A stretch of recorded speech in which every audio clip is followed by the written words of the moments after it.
I have worked in the tech industry for over 10 years now, and I've moved across different disciplines and I've pivoted in different roles.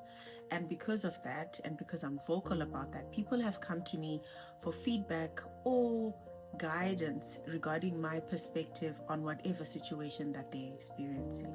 And one of the things that has come up quite a bit, especially with people who are in the beginning of their career, is that they feel very disappointed and frustrated that their organizations are not giving them opportunities to grow, or are not promoting them or rewarding their good behavior, or they're just not wanting them to progress and they're not really supporting them in that way. And I then realized that because these people are at the beginning of their career, it could be because they're expecting a parent out of their manager, or they're expecting their organization to somewhat parent them. And that is what I'd like to talk about today.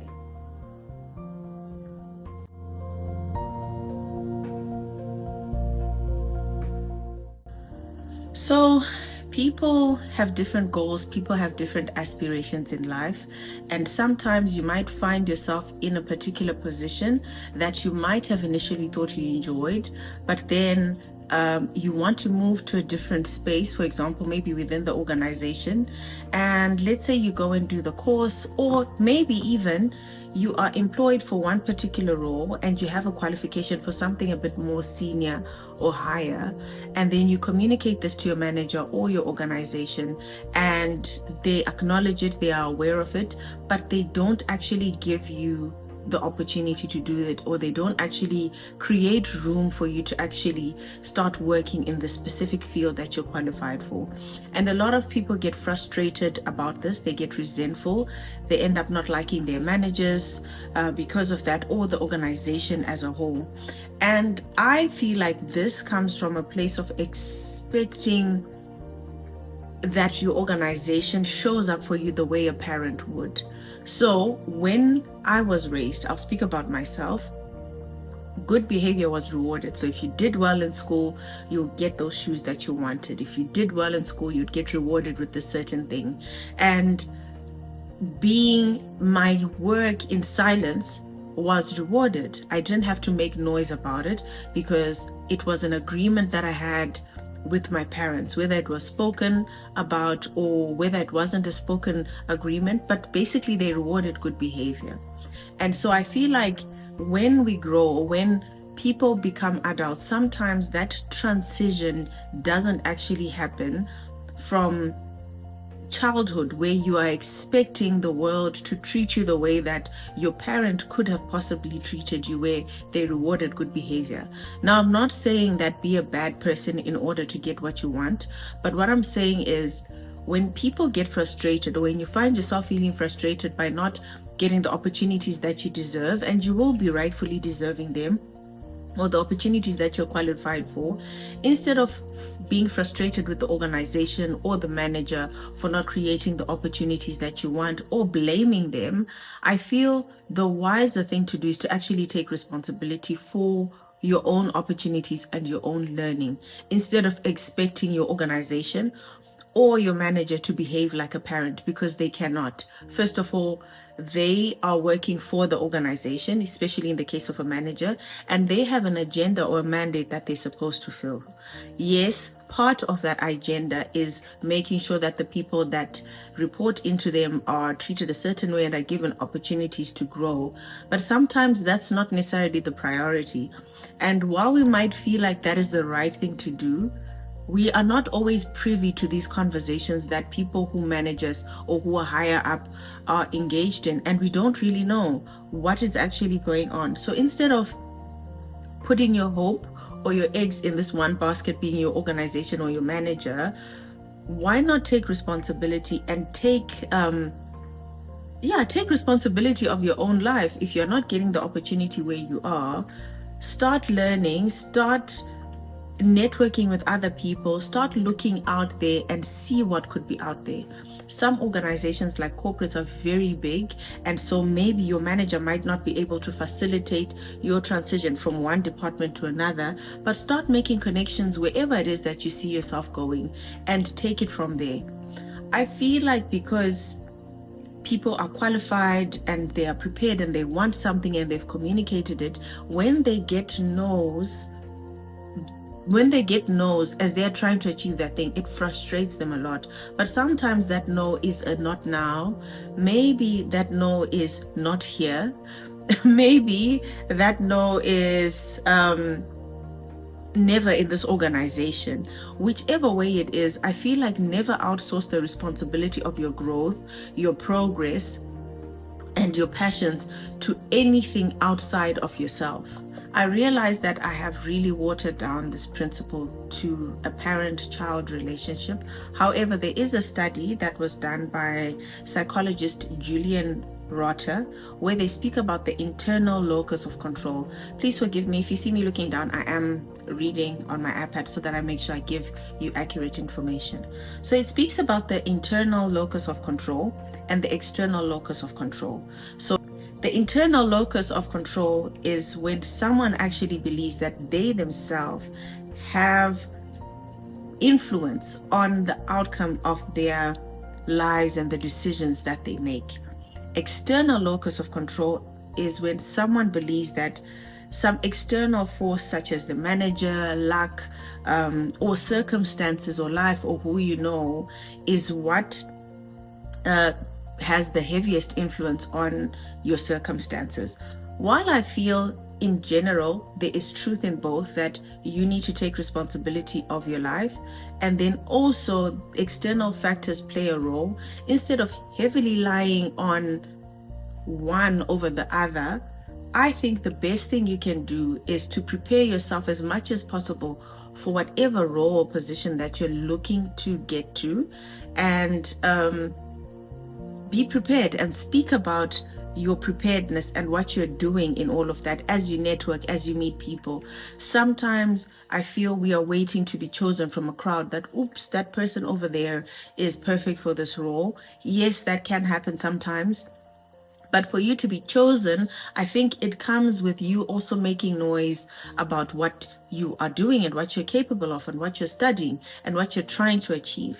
Maybe not making noise, but just having conversation about that and bringing that up, and not make it feel like, or rather, and you not feeling like you're bragging about it. So if you've recently graduated in, I don't know, some aerospace engineering degree, there's nothing wrong with you bringing that up in conversation, because you never know who you're having a conversation with, who else they're connected to. So that is why I am a big advocate in actually speaking about the work that you've done. And obviously it's important to use wisdom, know and read the room and understand your audience, but there's absolutely nothing wrong with that, because eventually when things align or when it's time, the opportunities will open up. You are prepared because you've taken responsibility for your own growth and your learning and your progress, and then the external forces then align with your internal preparedness and your personal preparedness, and then opportunities then happen. That is my personal take. So this research that was done by psychologist Julian Rotter showed that people with internal locus of control actually are more proactive in terms of how they show up and how they present themselves for opportunities. Like I said, because they speak about it, because they do the work in the background where people are not aware. They take extra hours or take a course, and then they work extra hours so that they are more prepared for whatever it is that they're going for. And then when the external forces then sort of open up, they are more prepared. And these people are better at self-management, so they'll create time. They don't make excuses to say, oh, I haven't had this because this opportunity hasn't come up. Yes, you might not have the funds to study right now, but in the meantime, between you receiving the funds to study and where you are now, what small steps can you make towards this goal? Because if you stay here saying the money hasn't arrived, In 5 years' time, you won't be here, but you will still be here. Whereas if you take small steps towards this goal, yes, in 5 years' time, maybe you're not yet here, but also you are not where you were 5 years ago. I don't know if what I'm saying is making sense, but that's the whole point of what I'm trying to say, that sometimes disappointment in our lives can make us sort of assess where we are compared to where we are going. If you feel like you've worked towards something and you haven't been rewarded, or you don't get the reward that you were anticipating, maybe just check yourself and check, okay, was I more externally focused? Is that where I was? Is that where this disappointment is coming from? And also, what information can I get from the disappointment that I'm experiencing?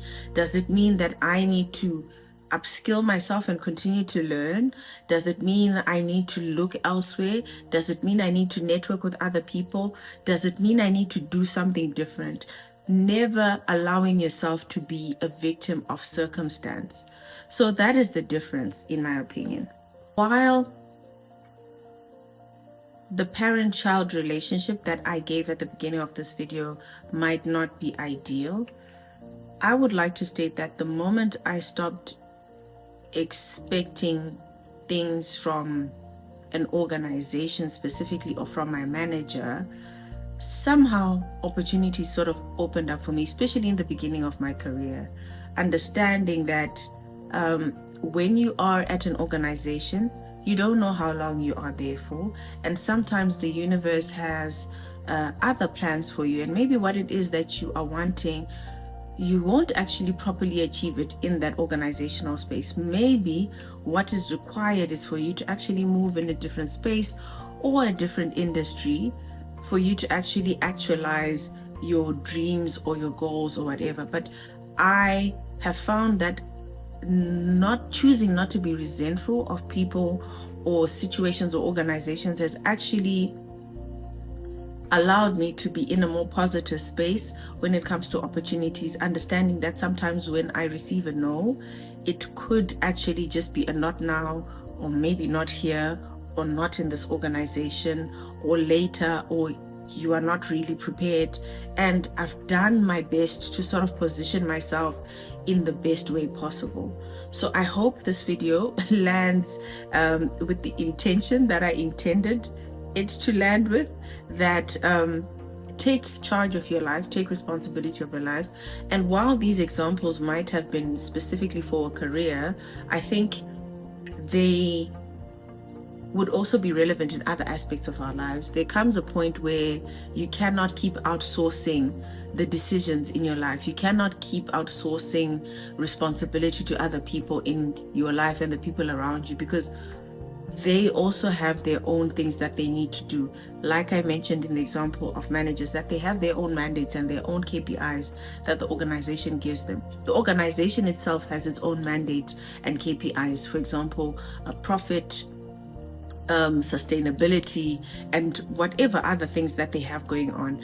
And so sometimes your progress or your learning might not be the highest priority. And I know people can argue and say, yeah, but it's part of the agreement where they promise growth, etc. But when you notice that someone is not meeting their end of the bargain based on your agreement, you are still responsible for what you do after that.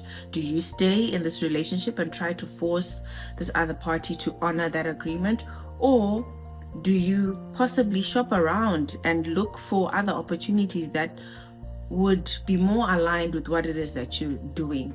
So yeah, that's it from me. I hope you found something from this. I hope you've learned something from this. And if you are someone who has had an external locus of control, maybe it's time to check in with yourself and find a more balanced approach, because I understand it's not 100% internally based, and it's not 100% externally based, but trying to find a balance. If you are heavier on the external, then maybe take time to focus on what you are responsible for, what you can change, even if it could just mean your attitude. Or if you were too internally based and not also trying to network and trying to make yourself known, or letting other people know your skills and what you're capable of, then it's also an opportunity for you to then balance that out. So yeah, I feel like I've been rounding up for a while. Yeah, that's it from me. And yeah, let's have a conversation. What do you think about this? Like, have you found yourself in situations where you've had to take responsibility of your own growth and your own learning, whether it's in the workspace, whether it's in life in general?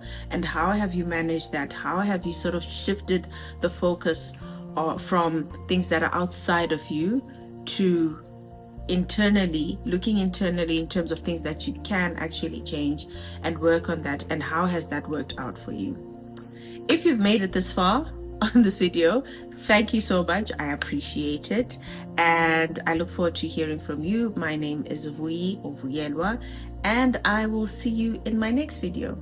Oh, and please remember to like, subscribe, and comment. I'd really appreciate that. Bye.